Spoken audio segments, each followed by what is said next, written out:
Sentences होते हैं ना, सेंटेंसेस का एक मूड होता है, MOOD, मूड। अधिकतर सेंटेंसेस इंडिकेटिव होते हैं। इंडिकेटिव यानी साधारण कथन, साधारण कथन होते हैं अधिकतर सेंटेंसेस।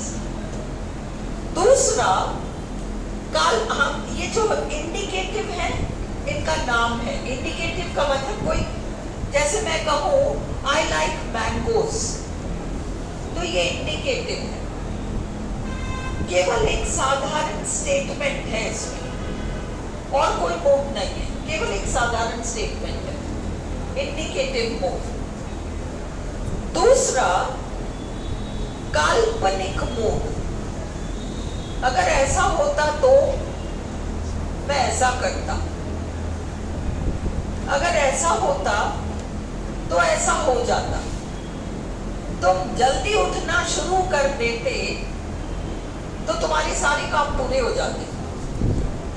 काल्पनिक है। सच्चाई ये है कि आज तुम जल्दी उठ ही नहीं रहे तो तुम्हारे काम पूरे भी नहीं हो रहे, है ना। अगर मैं बहुत अमीर होता तो मैं सारी दुनिया घूमता। ये सब काल्पनिक है। इनको अपन कहते हैं सबजंक्टिव मोड, सबजंक्टिव मोड, SUBJUNCTIVE। जब आप लोग बच्चे थे और स्कूल में संभवतः ऐसे लिखते थे, अगर मैं प्रधानमंत्री होता, if I were the prime minister, तो वो आपका सबजंक्टिव मूड है। एक तो इंडिकेटिव मूड है, दूसरा आपका सबजंक्टिव मूड है, और तीसरा मूड है इम्पेरेटिव। IN ऊपर लिखा है इम्पेरेटिव। इम्पेरेटिव मतलब या तो उसमें किसी तरह का आदेश दिया है, किसी तरह का निर्देश है, किसी तरह की गुजारिश की गई है, किसी तरह की सलाह दी गई है। हाँ, ये सारे आपके इम्पेरेटिव मूड हैं। तो आज अपन एक्टिव पैसिव में इम्पेरेटिव मूड देख रहे हैं। जो क्वेश्चन इंटरोगेटिव मूड होता है वो तो आपने कल कर ही लिया, प्रश्न, वो भी अपन आज सॉल्व करेंगे। जितने कल कर लिए वीडियो में कर लिए, बाकी आज हम कर लेंगे। कल वीडियो बनाया था क्या? तो वो जो हो गए, बाकी अपन कर लेंगे। एंड आज हम कर रहे हैं इम्पेरेटिव। अब इम्पेरेटिव में होता क्या है, देखो इसको तरह तरह से बनाया जाता है। लेट से बन जाता है, कई सेंटेंसेस लेट से बन जाएंगे। आज हम लेट वाला नहीं करेंगे। इम्पेरेटिव का मतलब तुम केवल एक चीज को पहले पकड़ो, भागो मत। एक्टिव पैसिव कॉम्प्लिकेटेड इसलिए हो जाता है क्योंकि तुम सारे रूल्स को एक साथ पढ़ो तो वो उलझ जाता है। सिस्टमैटिकली थोड़ा थोड़ा करो। इम्पेरेटिव सेंटेंसेस को एक्टिव नहीं, पैसिव बनाने के लिए कोई जाके ऊपर करेक्शन कर रहा हूं। इम्पेरेटिव सेंटेंसेस को पैसिव बनाने के लिए उस एक्टिव को काट के, कोई बात नहीं, चलने दो, क्या दिक्कत है, अपन की क्लास के बच्चे देखेंगे, केवल उसको पैसिव बना देते हैं। इम्पेरेटिव सेंटेंसेस जो होते हैं एक्टिव वॉइस में, उनको पैसिव बनाने के लिए सेंटेंस के मैसेज को देखते हैं।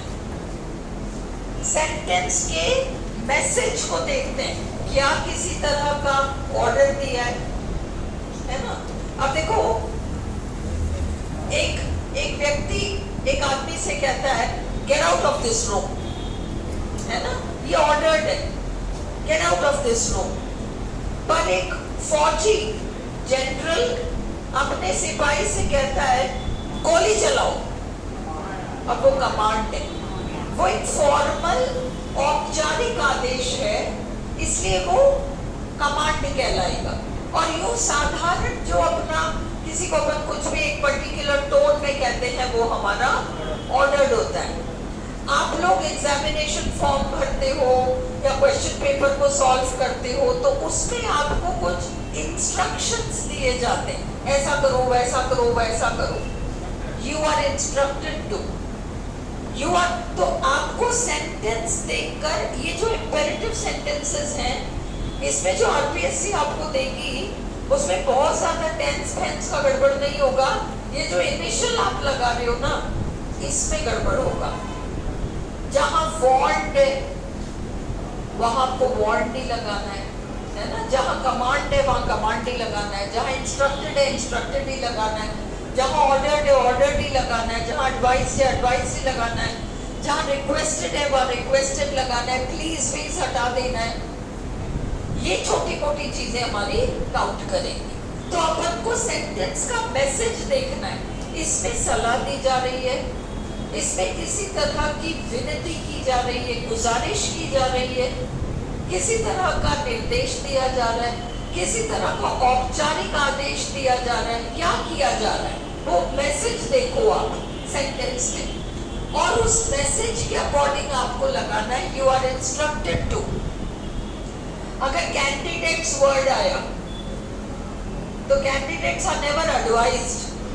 एडवाइस में क्या होता है, फिर मेरे हिसाब से आपको ऐसा करना चाहिए, करो तो करो नहीं तो कोई बात नहीं तुम्हारी मर्जी, वो नहीं है।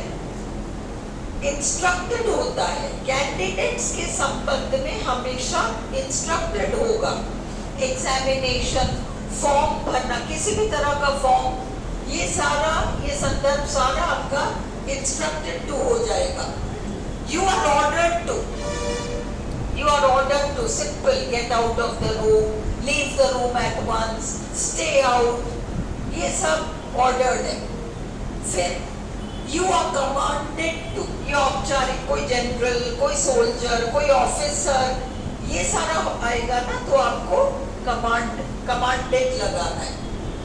You are requested to, अगर सेंटेंस में help, support, ये सब वर्ड्स आए, हेल्प आए सपोर्ट आए तो आपको automatically you are requested to करना है, बट आप प्लीज शब्द को हटा दोगे उसमें, please help me, you are requested to please help me नहीं, क्योंकि रिक्वेस्टेड में प्लीज शामिल है ना, तो you are requested to, you are advised to, doctor के पास जाना है तो वो advised to, you are advised to. You are forbidden to, या गाड़ी पार्क नहीं करनी, या स्मोक नहीं करना है, you are forbidden to। हाँ नहीं, forgiven होता है, forgiven, FORGIVEN है, forgiven। तुम शाम को 10:30 मेरी टैपिंग में आया करो, तुमको forgiven समझ में आ जाएगा अच्छे से। Forbidden, forbid का मतलब मना करना, ये काम नहीं करना है किसी, देखो ये बहुत क्लोज मीनिंग वाले, ये पूछना रेफ्यूज होता है क्या, रेफ्यूज कॉपी में लिखो, refuge, deny, forbid, prohibited,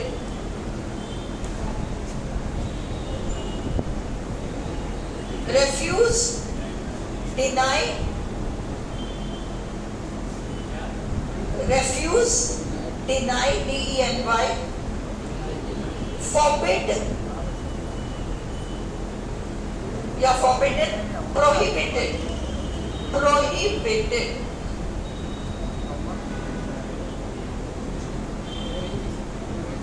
prohibited, prohibition जो है ना, निषेध, निषेध। देखो रेफ्यूज क्या होता है, रेफ्यूज मना करना, किस चीज को, तुम एक कप कॉफी लाते हो और मैं कहती हूँ नहीं नहीं अभी मैं क्लास ले रही हूँ, अभी नहीं पीऊंगी, so I refused to take that cup of coffee.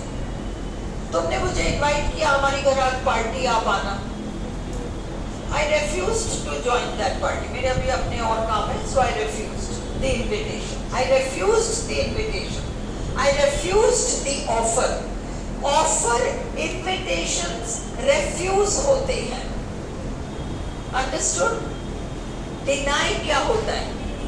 Deny का मतलब तुमने मेरे पे कोई आरोप लगाया और मैं उस आरोप से इनकार करती कि नहीं ऐसा मैंने कुछ भी नहीं किया। अब मैं डिनाई कर रही हूँ। We deny the accusation. We refuse offers. We refuse invitations. We deny accusations. ACCUSATIONS. You are, अब यहाँ पर you are forbidden.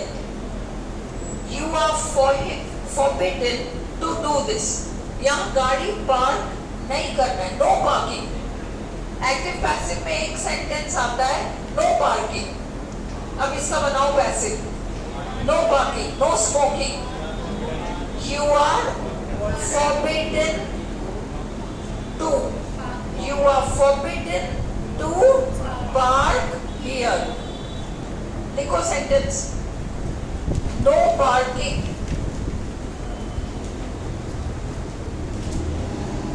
No parking, no smoking. अब वो ऑप्शन में देंगे you are forbidden to, refused to, denied to, कुछ कुछ भी दे देंगे। You are forbidden, FORBIDDEN. You are forbidden to, first form, park here.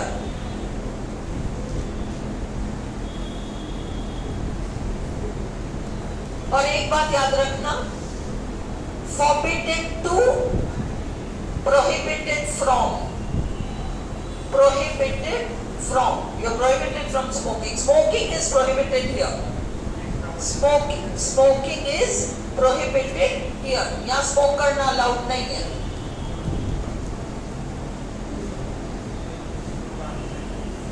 You are prohibited from smoking. You are forbidden to smoke. You are forbidden plus to. Forbidden to smoke. Okay. You are warned.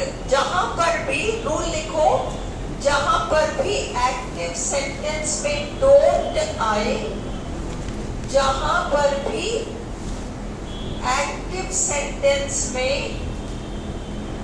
Don't आए,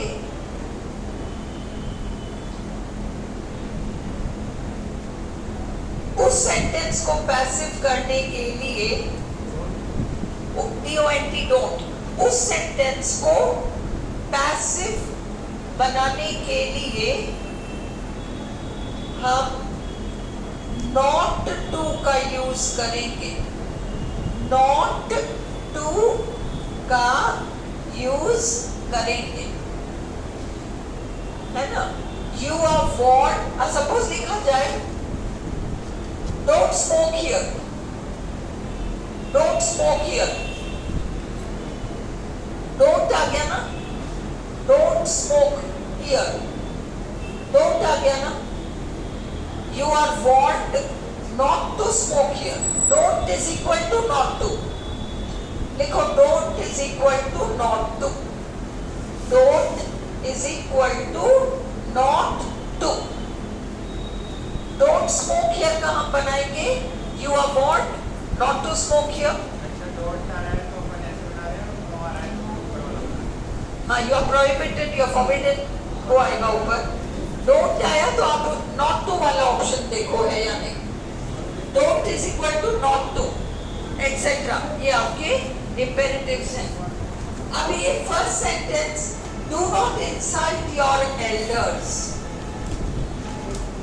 do not, ये इसमें क्या हिदायत दी गई है? हिदायत दी गई है, कोई चेतावनी तो नहीं दी गई है। चेतावनी तो नहीं है ना ये। Do not insult your elders. You are आगे यू आर और फिर आगे not to. you are advised not to insult your elders. You are advised not to insult your elders. सोनो मैं आऊंगी नहीं क्या इसमें? नहीं आऊंगी तो करो ना कुछ.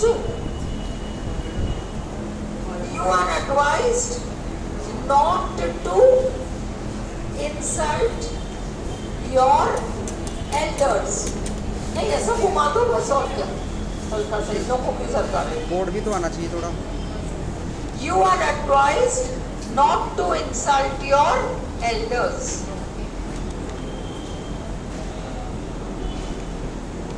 अगला, write down your address. नहीं आ रहा. अब एक बार बताओ, इस तरह का वाक्य कहाँ लिखा जाता है कि अपना पता लिखो? हाँ?